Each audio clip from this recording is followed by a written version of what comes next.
Assalamualaikum warahmatullahi wabarakatuh. Innal hamdalillah nahmaduhu wa nasta'inuhu wa nastaghfiruh wa natubu ilaihi wa na'udzu billahi min shururi anfusina wa min sayyiati a'malina may yahdihillahu fala mudilla lahu wa may yudlilhu fala hadiya lahu. Asyhadu an la ilaha illallah wahdahu la syarika lahu wa asyhadu anna Muhammadan abduhu wa rasuluh. Allahumma salli wa sallim ala nabiyyina Muhammadin wa ala alihi wa ansarihi wa junurihi wa man tabi'ahum bi ihsanin ila yaumil amma ba'd. Pertama, saya memperkenalkan diri saya. Tadi telah disebut, saya biasa dikenal dengan Sofyan Sauri, ya.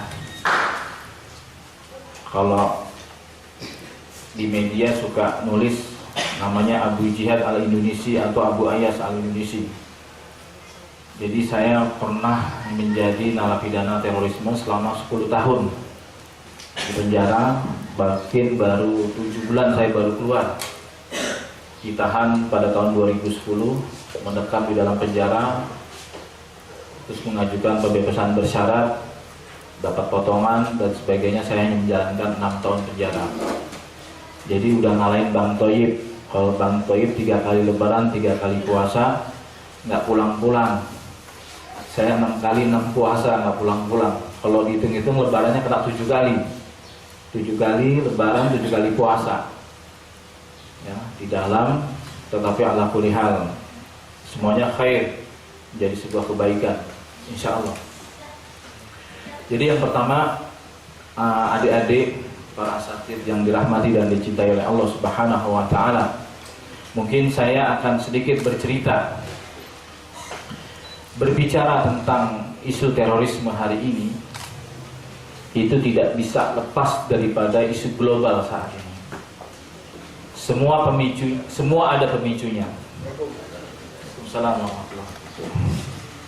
Semua ada pemicunya. Jadi apa yang dilakukan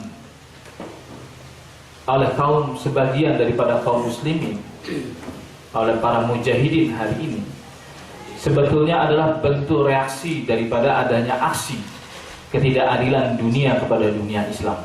Sepakat nggak? Sepakat, adik-adik?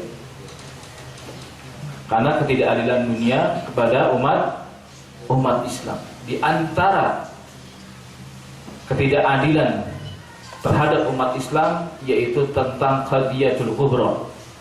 Permasalahan terbesar umat Islam hari ini yaitu qadiyatul Filistin. Permasalahan Palestina. Bayangkan kita setiap hari disuguhi, ya, penghancuran, pembunuhan dan pembantaian umat Islam. Kita disuguhi dengan bayi-bayi tanpa kepala, dan itu mengusik rasa kemanusiaan kita. Ada di dalam dada ini sedikit iman, ingin rasanya membantu saudara-saudara kita. Kenapa kita harus peduli kepada persoalan kaum muslimin? Rasulullah SAW mengatakan, man la yatamman bi amrul muslimin falaysa minhum. Barang siapa yang tidak itimam, peduli dengan urusan kaum muslimin, maka dia bukan golongan daripada kaum muslimin itu sendiri. Karena apa? Karena wa ta'a masalul mu'min wa ta'atufihim wa tarahumhim wa tawadihim kajasadil wahid. Perumpamaan orang-orang beriman di dalam kasih sayangnya, dalam pergaulannya, dalam persatuannya, itu bagaikan satu tubuh. Betul? Ya? Kita harus peduli. Mukmin itu bersaudara. Sehingga ini wajar jika Syekh Usama bin Laden rahimahullah mengatakan bahwa Amerika tidak akan pernah bisa merasakan ketenangan selama saudara-saudara kami di Palestina dan di dunia Islam lainnya juga merasakan hal yang sama. Jadi apa yang dilakukan oleh mujahidin hari ini itu adalah sebagai bentuk respon karena adanya aksi ketidakadilan dunia saat ini kepada dunia Islam. Sehingga berbondong-bondonglah orang yang masih ada imannya untuk membela kaum muslimin dan menolong kaum muslimin. Sama apa yang dilakukan oleh Rabi' bin Amir ketika berhadapan dengan Rustum. Buat apa kalian datang ke sini? Ya. Apa yang dikatakan Rabi' bin Amir? Litahririn nas min ibadatul ibad ila ibadatul rabbul ibad. Kami datang untuk membebaskan manusia dari penghambaan manusia kepada manusia menuju kepada penghambaan Tuhannya manusia. Karena salah satu motivasi kezaliman terus berlangsung saat ini itu dikarenakan ketika manusia telah menjadi hamba bagi manusia lainnya, dan Islam datang dan kaum muslimin datang untuk membebaskan itu semua. Awalnya adalah untuk tahriril watan, bisa jadi membebaskan negeri. Kalau negeri sudah merdeka, maka Islamul hukumah, memperbaiki daripada produk-produk hukum yang bisa jadi masih jauh daripada tuntunan Islam. Tetapi siapa dinyana, ya, ternyata ada musuh-musuh yang menunggangi daripada niat baik yang tulus daripada sebagian kaum muslimin. Ada penumpang gelapnya, dan inilah yang membuat citra Islam dan kaum muslimin terus terpuruk. Syekh Usama bin Laden rahimahullah di dalam suratnya Letafam Abu Tabat, dan secara validitasnya bisa dipertanggungjawabkan, dan itu ditemukan oleh Navy SEAL tim 7 pada saat itu. Banyak dokumen, dan kita selama di penjara di Cipinang pada saat itu coba ikut menerjemahkan. Di situ apa dikatakan oleh Syekh Usama? Bahwa tidak saja, ya, aksi-aksi yang dilakukan oleh kaum muslimin di negeri-negeri kaum muslimin tentang pengeboman, begitu asiknya memerangi rezim-rezim yang dianggap murtad, kata mereka, ya, saking keasikannya, ya, hal itu telah menyebabkan banyak kaum muslimin yang terbunuh.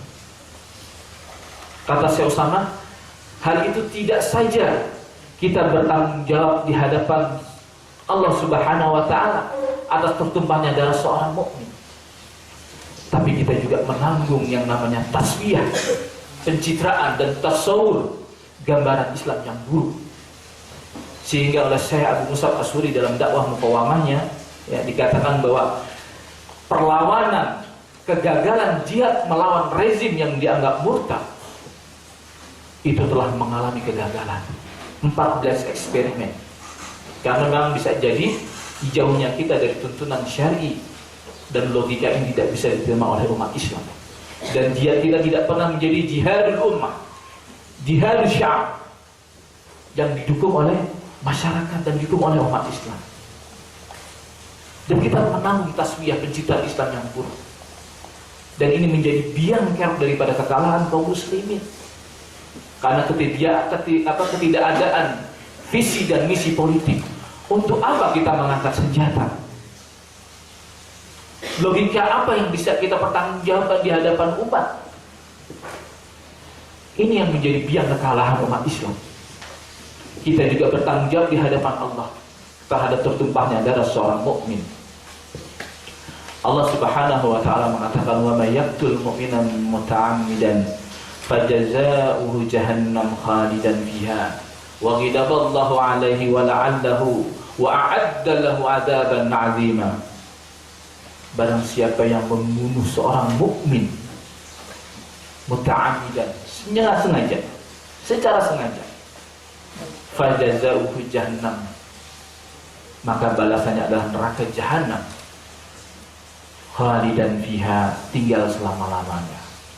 Nauzubillah. Lalu kata Allah juga, wa ghadiballahu alaihi, Allah marah kepadanya, wa la'allahu, dan Allah laknat dia, wa a'adda lahu 'adaban 'azima, dan Allah sediakan dengan azab yang pedih. Rasulullah sallallahu alaihi wasallam mengatakan di dalam hadis Rasulullah katakan, la zawalud dunya ahwanun indallah min qatlil muslim. Hancurnya dunia itu masih lebih ringan, lebih mudah di sisi Allah ketimbang terbunuhnya seorang muslim. Ya. Pernah suatu hari ada sebuah kisah, Usamah bin Zaid, ya, dia merupakan anak daripada sahabat Rasulullah yang begitu dicintainya, yaitu Zaid bin Harithah. Suatu saat beliau ada sebuah peperangan, kemudian terjadilah peperangan yang dahsyat, dan ketika dia mau membunuh musuhnya ini mengucapkan la ilaha illallah Muhammadur Rasulullah. Lalu pikir Usamah, orang ini modus, ya, mengucapkan untuk cari aman saja, ya, mungkin dalam hati seperti itu. Kemudian dia bunuh. Lalu ketika itu diceritakan, ada sahabat-sahabat yang melihatnya. Dibawalah kasus ini, permasalahan ini kepada baginda kita Nabi besar Muhammad sallallahu alaihi wasallam. Ya Rasulullah, kalau terjadi kada wa kada. Dipanggillah Usamah. Ya Usamah, wa kaifa tasna'u bila ilaha illallah ja'at yaumal qiyamah. Apa yang kamu pertanggungjawaban nanti di hadapan Allah di hari kiamat? Orang yang kamu bunuh tersebut dengan mengucapkan la ilaha illallah. Gak bisa jawab Usamah. Ditanya lagi oleh Rasulullah, ya Usamah, wa kaifa tasna'u bila ilaha illallah ja'at yaumal qiyamah.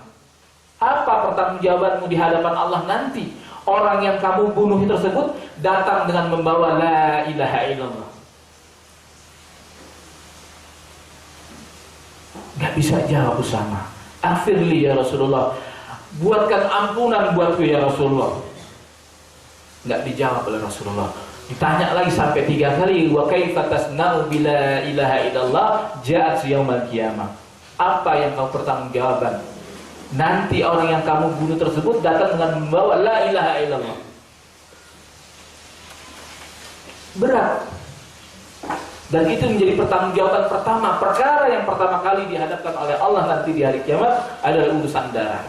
Siapa saja, baik kita sebagai orang-orang beriman, seorang mujahid, baik juga bapak-bapak polisi yang lainnya, jikalau dia menumpahkan darah seorang muslim tanpa hak, maka berat pertanggungjawaban di hadapan Allah Subhanahu wa taala. Inilah yang kemudian hasil jihad dievaluasi. Ada keberhasilan yang bisa dikembangkan dan dimodifikasi tertentu. Tapi ada juga evaluasi dan kritik.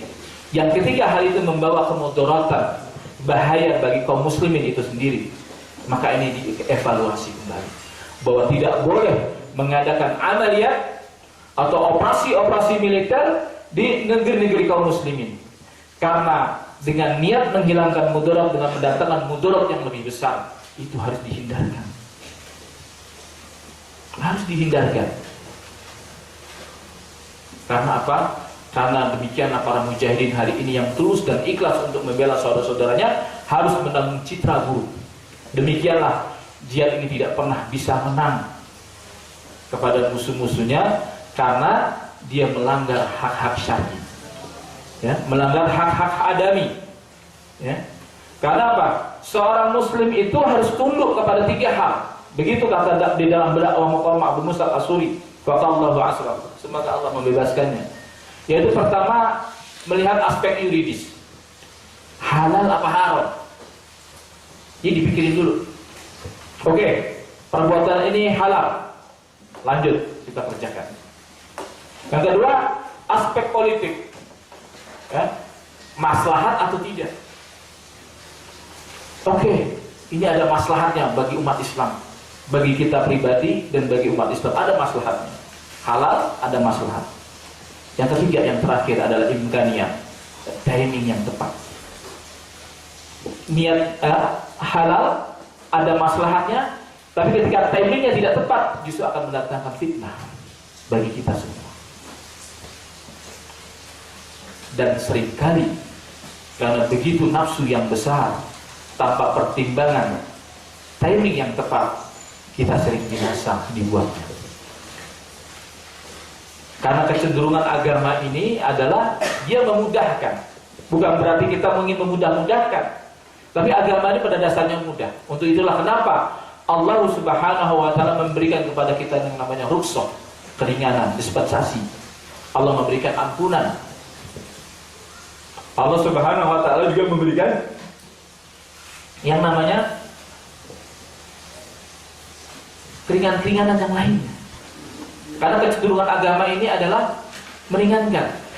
Kata Sufyan Ats-Tsauri, ya, dia mengatakan bahwa siapa saja bisa untuk bersikap keras, tapi jarang orang yang bisa memberikan uzur, bisa memberikan maaf. Ya. Rasulullah SAW mengatakan, ad-din yusrun lan yushaddad dina ahadun illa ghalabah. Agama ini pada dasarnya mudah. Lan yushaddad, ya, sekali-kali tidak akan, ya, di antara kamu yang berkeras-keras dalam beragama, ekstrim dalam beragama, tanatu, tasyadud, illa ghalabahu, kecuali dia akan dikalahkan. Akan dikalahkan dengan sikap ekstrim. Maka Rasulullah mengatakan dalam hadis yang lain, halakal mutanatti'un, halakal mutanatti'un. 3 kali dia berbicara tentang itu. Celakalah orang-orang yang tanatu, ekstrim. Celakalah orang yang ekstrim. Karena agama ini begitu banyak memberikan kemudahan, rukhsah, keringanan. Dan hari ini kita melihat kaum muslimin dalam ketidakberdayaan mereka, sedang dalam keadaan lemah. Musuh dari mana saja menyerang mereka. Yushikul umamu an tada'a alaikum illa qas'atiha aw min qillatin yawma idzin ya Rasulullah. La bal antum kasr walakinnakum gutsal ka gutsal. Ya, umat Islam itu hari ini kondisinya seperti hidangan di meja makan, yang mana musuh-musuh kalian menyerang dari arah mana saja. Ada yang menjajah, merubah hukum-hukum dan lain sebagainya. Dalam kondisi seperti ini, ya, dengan jauhnya mereka dari agama mereka, layakkah kita sebagai umat Islam menyalahkan mereka, membodoh-bodohi mereka, memvonisnya, membid'ahkan mereka, memfaksikan mereka sampai mengkafirkan mereka, lalu diperangi? Sejatinya sikap kita melihat kelemahan umat Islam hari ini adalah dengan menolongnya, membantunya, memperbaiki kesalahan-kesalahannya, menasehatinya, mengarahkan. Tapi ada sikap sekelompok daripada kaum muslimin hari ini justru menyalahkan kelemahan kaum muslimin hari ini dengan memberikan vonis-vonis yang keji. Dan hari ini kita lihat penyebabnya adalah dikarenakan sikap ekstrim. Salah satu ba'da salaf mengatakan, manataballahu al-ibadu illa syai'in illa itaradu fih iblis bi amrayni ma yubali bi ayyihuma dhab amma qulu fihi wa imma taksiru an. Salah satu salaf berkata, tidaklah seorang hamba menangisi kepada sesuatu kecuali dia akan dihadang oleh iblis dengan 2 jalan, dan dia tidak peduli dari mana jalan itu masuk.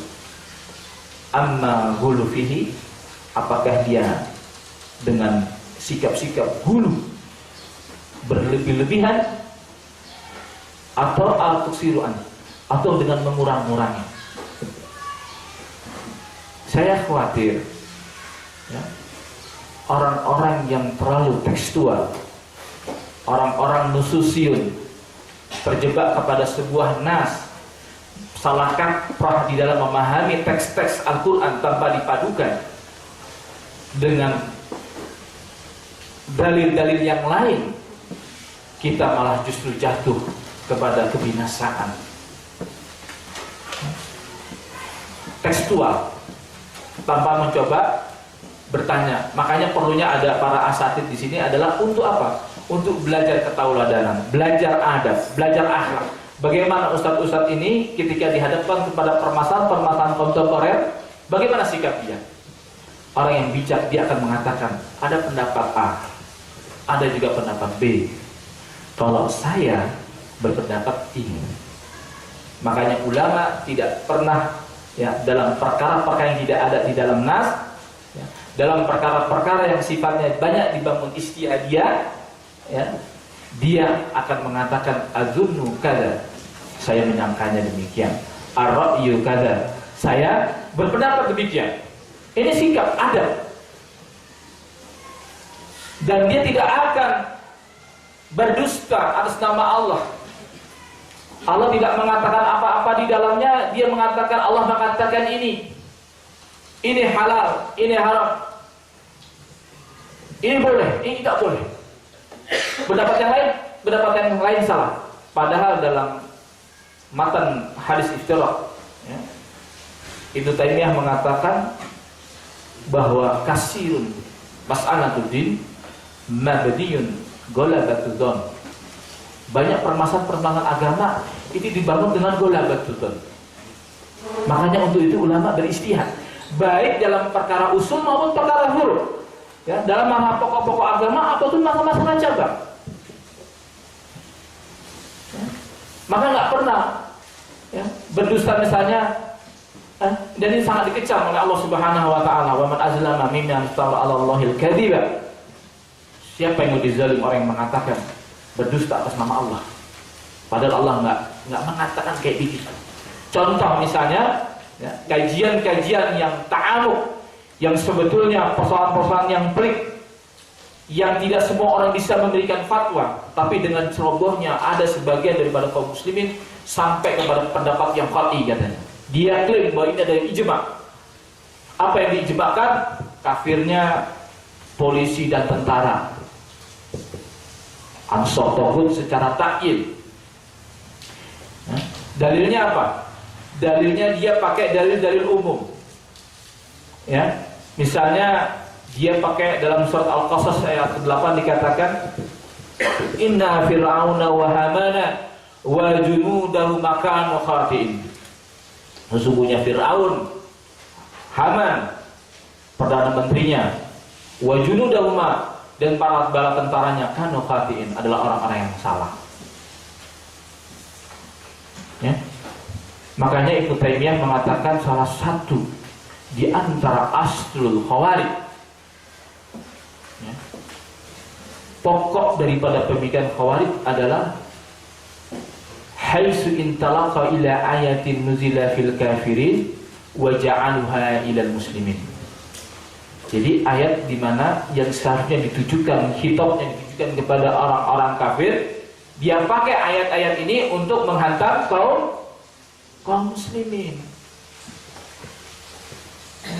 Misalnya dalam ayat surat Mumtahanah ayat 4, qad kana lakum uswatun hasanatun fi Ibrahim walladzina ma'ah idh qalu liqaumihim inna bura'un minkum wa mimma ta'buduna min dunillah kafarna bikum wa bada bainana wa bainakumul adawa wal baghda'u abadan hatta tu'minuna billahi wa ila akhir ayat. Sungguh terdapat suri tauladan kebaikan pada diri Nabi Ibrahim dan orang-orang yang bersamanya ketika dia mengatakan kepada kaumnya, inna bura'un minkum wa mimma ta'buduna min dunillah, sesungguhnya kami berlepas diri terhadap apa yang kalian sembah. Kafarna bikum, kami kafirkan kalian, wabada, dan mulai saat ini bainana wa bainakumul adawah, antara kami dengan kalian terdapat permusuhan, al adawah wal baghdha, kebencian, abadan, selama-lamanya. Ini ayat buat orang-orang kafir asli yang menyembah patung, tapi digunakan untuk orang-orang Islam yang bisa jadi negara ini belum sampai atau belum mampu untuk menegakkan hukum-hukum Allah karena pertimbangan-pertimbangan tertentu. Bisa jadi masyarakatnya belum siap, kita tidak tahu, atau ada takwil bapak-bapak yang di depan kita ini menjadi polisi karena ada hadis yang berbunyi hubbul watal minal iman, cinta negara ada sebagian daripada iman. Walaupun banyak dikatakan ahli hadis bahwa ini hadis ini lemah, tapi bisa jadi itu telah berkembang begitu masyhur, ya, menjadi polisi untuk mengabdi kepada agama. Itu yang penting kata mereka. Ini kan takwilnya mereka seperti itu. Layakkah, ya, yang mereka yang saya lihat secara pribadi sholat, puasa, zakat, bisa jadi ibadahnya lebih daripada kita-kita, layakkah kita kafirkan secara takyid? Ya. Kita katakan ini halal, ini boleh, padahal Allah Subhanahu wa ta'ala dan Rasulnya tidak pernah mengatakan demikian. Bukankah kisah bapak-bapak ini sama seperti kisah Raja Najasyi? Di dalam Minhajus Sunnah Ibnu Taimiyah mengatakan, dalam sejarahnya Raja Najasyi ini tidak pernah sholat, belum pernah zakat, ya, belum pernah melaksanakan hukum-hukum yang ada di dalam Al-Quran. Tetapi ketika dia meninggal, dia ajak kepada para sahabat untuk berdiri dan menyolatkan.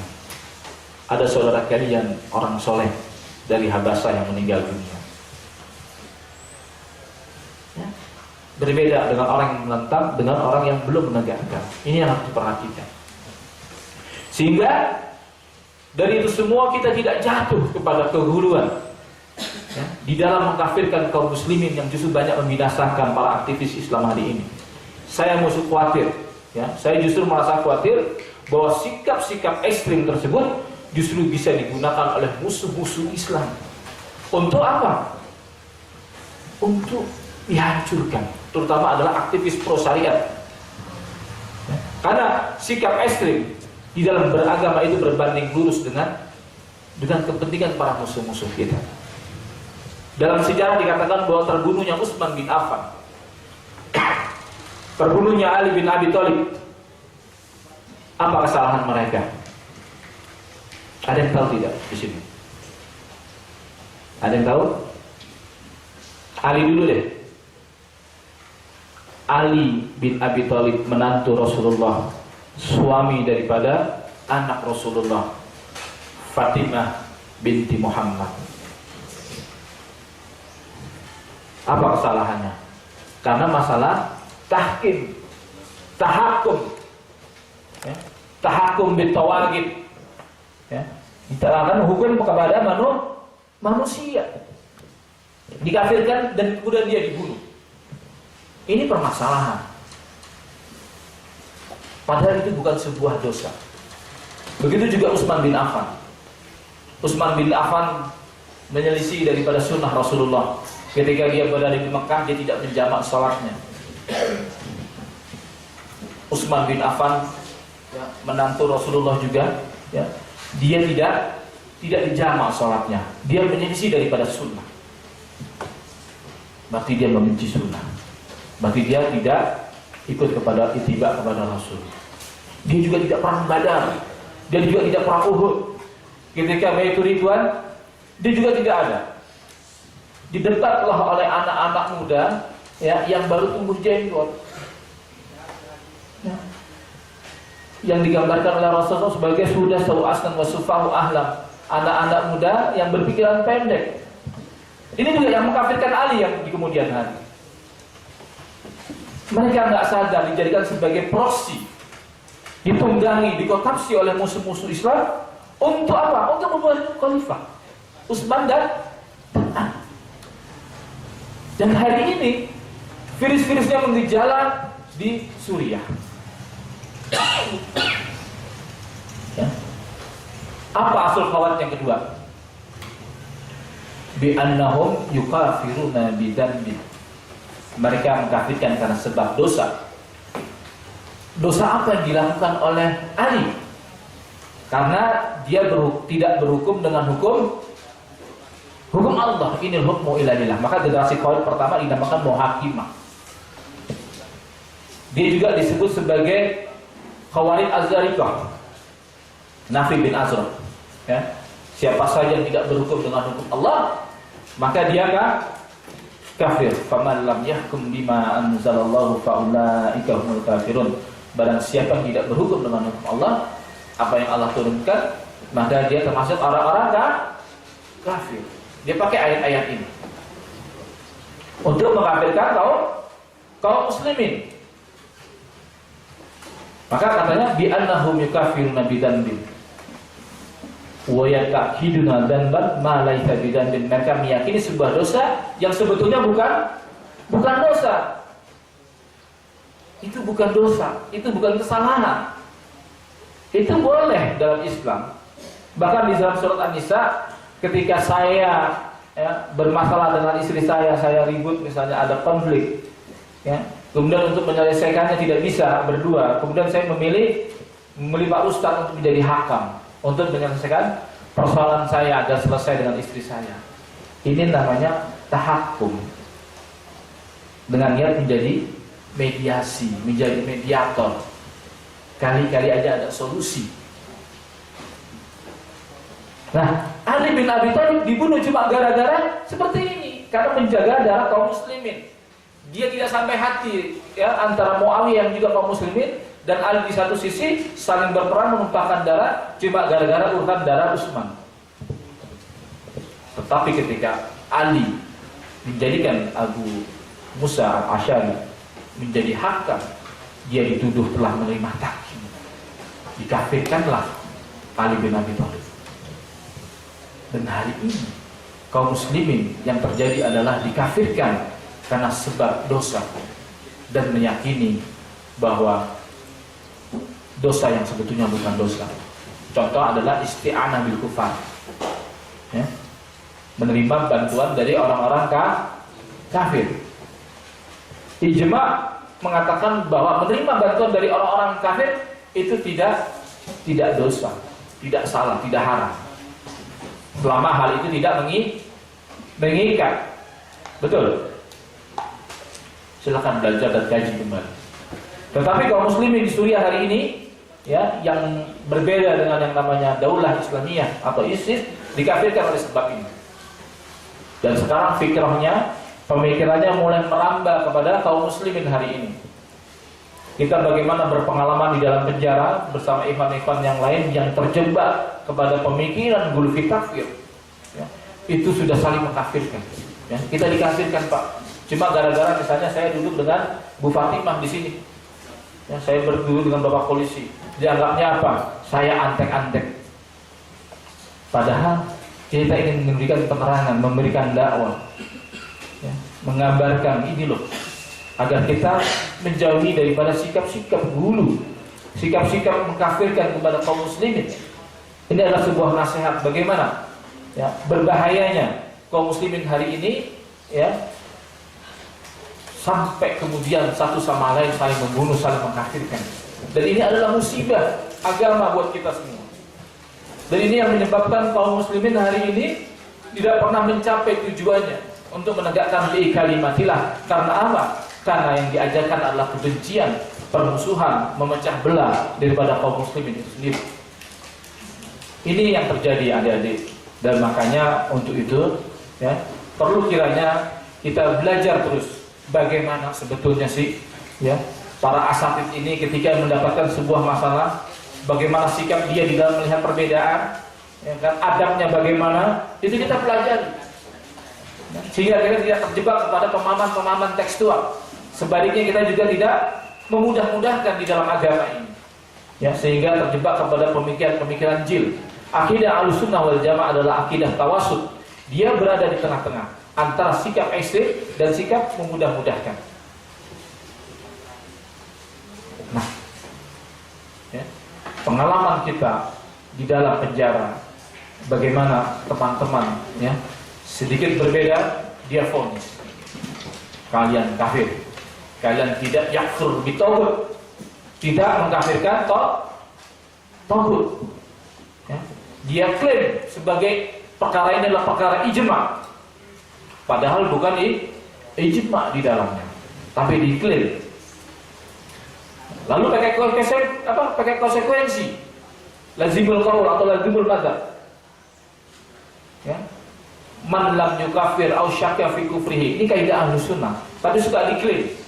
Ya, barang siapa yang tidak mengkafirkan orang kafir, au syakka fi kufrihi, atau ragu-ragu dengan kekafirannya, maka fahuwa kafir, maka dia orang kafir. Kemudian karena saya tidak mengkafirkan Ustaz ini gak mengkafirkan saya, juga ikut kafir. Demikian seterusnya. Dan ini terjadi. Ya. Maka perlu kitanya belajar memahami tentang keburukan. Kita juga seorang muslim tidak hanya dituntut punya akidah salimah, ya, akidah salimah, akidah yang selamat. Ya, akidah yang selamat, tapi kita juga tidak dituntut untuk ibadah yang sahih, ibadah menurut tuntutan syar'i. Tapi kita juga diajarkan pendidikan politik, ya, mengenal keburukan musuh kita. Sehingga dengan itu semua, ya, kita tidak terus menjadi uji coba terus di dalam jihad kita, dalam amaliyah kita, di dalam dakwah kita. Ya, selama ini itu yang terjadi. Ya. Menjadi uji coba, eksperimen, akhirnya gagal, yang masuk penjara dan lain sebagainya. Maka untuk itu belajarlah, ya, belajar tekun, belajar juga masalah siasat, keburukan musuh-musuh kita, sehingga kita tidak gampang tergoda, tidak tergampang terhipnotis, ya, dengan propaganda-propaganda yang disebarkan oleh orang-orang sesat hari ini, ya. Khilafah, ini khilafah ala minhajin nubuwah. Kalau kalian tidak mendukung khilafah, berarti kalian mendukung. Nggak begitu, nggak semudah itu. Ya, perlu kita kaji. Coba kita komparasikan dengan sumber-sumber yang lain. Ya. Selama ini kita tidak, karena begitu semangatnya jiwa muda, ya, kita menerima begitu saja informasi-informasi yang sebetulnya itu adalah propaganda. Dan ini sebab banyak terjadi.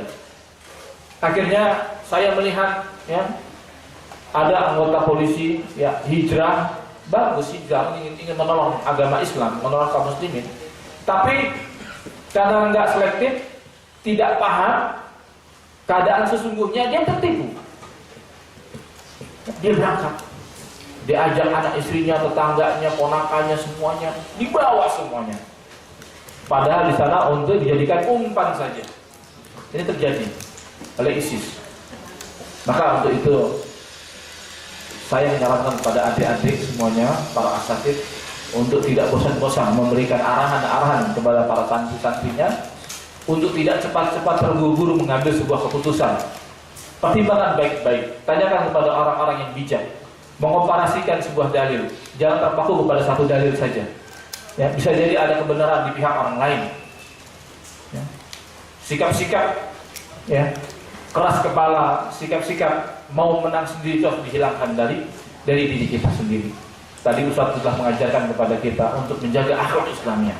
Dan salah satu bagian daripada akhlak Islam yang baik adalah mau membandingkan terhadap dalil-dalil yang lain dan tidak terpaku kepada dalil yang satu. Kalau sudah terpaku kepada dalil yang satu, yang lain salah, itu namanya doktrin, bukan dalil. Nah, kalau bicara dalil, kita membandingkan dengan pendapat-pendapat yang lain. Lalu bagaimana ditarjih mana yang paling rajih di antara pendapat-pendapat yang lain. Saya rasa inilah sikap daripada Ahlus Sunnah wal Jamaah. Mungkin itu sedikit arahan saya.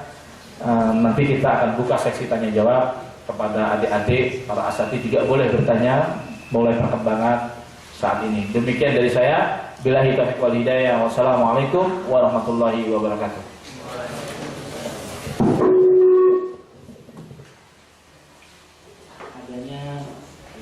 Kontradiksi, adanya reaksi dari kaum muslimin itu Pak ya.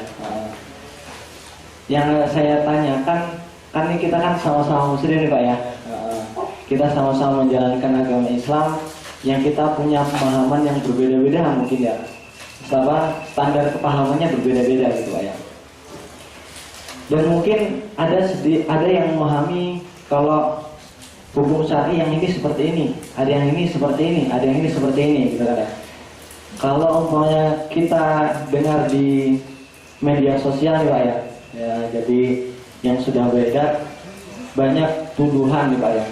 Kalau orang berjenggot itu teroris gitu. Kemudian yang kedua, kalau celananya itu di atas mata kaki itu teroris. Kemudian kalau umpamanya wanita-wanitanya yang berjilbab, yang bercadar itu teroris. Saya mau tanyakan, kenapa kok bisa beredar seperti itu Pak? Gitu. Dan apakah itu benar adanya seperti itu? Terima kasih. Baik. Bismillahirrahmanirrahim. Jadi yang pertama, perbedaan itu adalah sebuah keniscayaan. Karena sebagaimana saya katakan tadi, banyak permasalahan-permasalahan agama, baik perkara-perkara usul dan furu, itu banyak dibangun mabniun ala batudhan. Maka untuk itu terkadang ulama mentarjihnya dari pendapat-pendapat yang ada. Sehingga kadang ulama-ulama yang bijak itu memberikan sebuah pilihan. Nah, pendapat imam ini seperti ini, pendapat imam itu seperti itu. Nah, nanti diambil yang terkuat.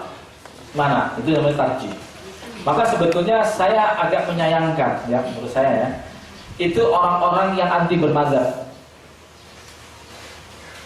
Kalau antum pernah baca tentang buku Iqdad Syar'i wa Saqafi, itu dikarang oleh Syekh Abu Maryam Al-Uzdi, itu sebagai buku kurikulum Al-Qaeda, dan kita mengkajinya di dalam Cipinang.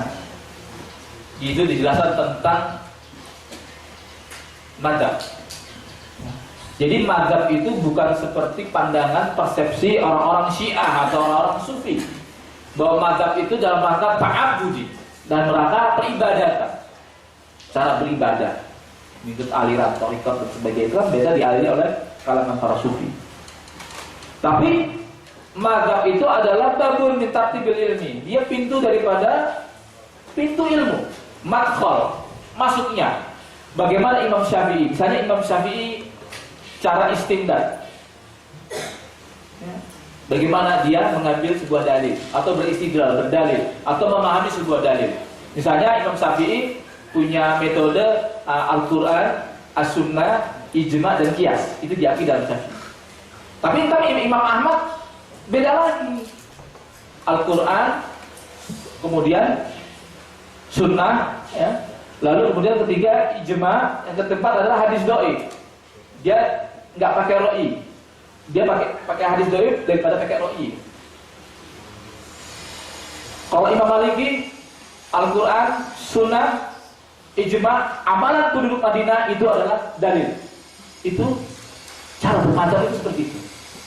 Maka dikecam orang-orang yang kemudian tidak bermadzhab. Persoalannya hari ini tidak setiap kaum muslimin secara individu maupun kelompok bisa mampu di dalam berdalil. Kalau Muhammadiyah masih penting ada lembaga tarjih namanya.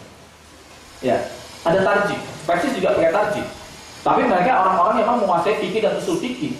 Lah hari ini ya, kita dihadapkan kepada orang-orang yang tidak mempunyai kafa'ah, kapabilitas yang mumpuni, berkompeten dalam masalah keagamaan, berdalil, ya, baca Al-Quran masih belum bagus, ya kan, tidak mengerti tentang ikhtilaf di kalangan para ulama, ya, dia juga nggak tahu bagaimana bahasa baca Arab, ya, kitab-kitab. Ya, i'rabnya bagaimana, tidak pernah bahas usul fikih, tidak mengetahui tentang ilmu alat, nahwu dan shorof, tapi dia sok tahu. Ya, dia keluarkan fatwa, masukin pada tahapan-tahapan yang ulama aja ogah menghindari, misalnya dalam memberikan pelabelan kafir. Wah itu kafir. Oh dia nggak mengkafiri togut, tapi dia kafir. Itu yang berkembang seperti ini. Ini kaitan dengan adab. Maka melihat perbedaan-perbedaan seperti ini, ya, hendak kita berpegang kepada ulama-ulama yang kita anggap lurus akidahnya dan dia mengetahui persoalan. Kadang dia jauh dari persoalan, dia bisa berfatwa. Permasalahannya adalah bagaimana, ya, fikih dalil dengan fikih waqi ini bisa ketemu. Ya. Contoh misalnya Syekh Abdul Azam, ada seorang ikhwan bertanya kepada Syekh bin Bas atau Syekh Utsaimin tentang permasalahan sabaya. Orang-orang komunis itu syirik nggak, musyrik nggak? Dia nggak percaya dengan Tuhan, walaupun dia lahir dalam keadaan Islam. Kita bisa katakan musyrik dia. Suyu'in itu musyrik, nggak percaya kepada Tuhan, walaupun namanya nama Islam misalnya. PKI lah kalau kita.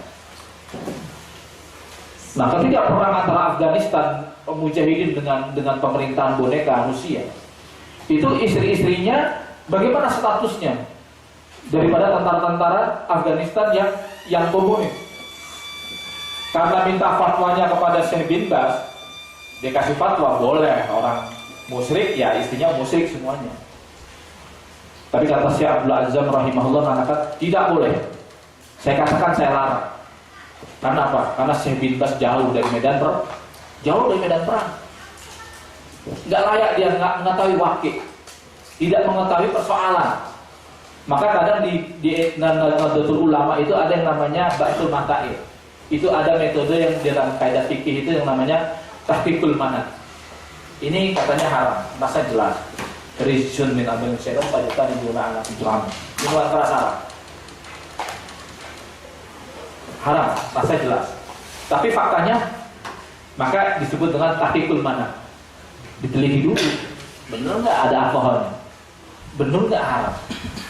Begitu juga dalam pemberian vonis kepada kaum muslimin. Ini kafir, ini musyrik, ini murtad, benar nggak? Sudah diteliti belum? Ada mawaninya nggak? Penghalang-penghalangnya atau syurutnya, syarat-syaratnya bahwa dia bisa dikatakan kafir. Ada iqamatul hujjah tidak? Diteliti. Dan kita nggak bisa pakai langsung kafir berarti bunuh kayak pengadilan jalanan seperti yang dilakukan oleh ISIS hari ini. Diteliti dulu. Itu sebelum tahqiqul manat. Ya itu yang kalau dalam bahasa kepolisian namanya penyidikan. Orang yang sudah masuk penjara, sudah jadi tersangka atau terdakwa itu belum tentu salah. Sebetulnya KUHP banyak diadopsi daripada hukum-hukum Islam. Ya, karena Eropa itu bisa ada ini itu juga dari hukum Islam bagaimana penelitiannya. Jadi ada beda antara fatwa dengan qudhat. Lembaga kehakiman yang sifatnya mengikat. Jadi itu disebut tahqiqul manat. Kalau di Muhammadiyah namanya tarjih. Jadi sangat mungkin bahwa perbedaan itu ada keniscayaan dan kita harus tunduk kepada yang pendapat yang terkuat itu dan kita mengamalkan pendapat yang terkuat. Itu yang pertama. Yang kedua, stigma. Ini stigma yang salah. Ketika selama cungkrang berjenggot, istri bercadar, lalu dibikin stigma itu adalah teroris.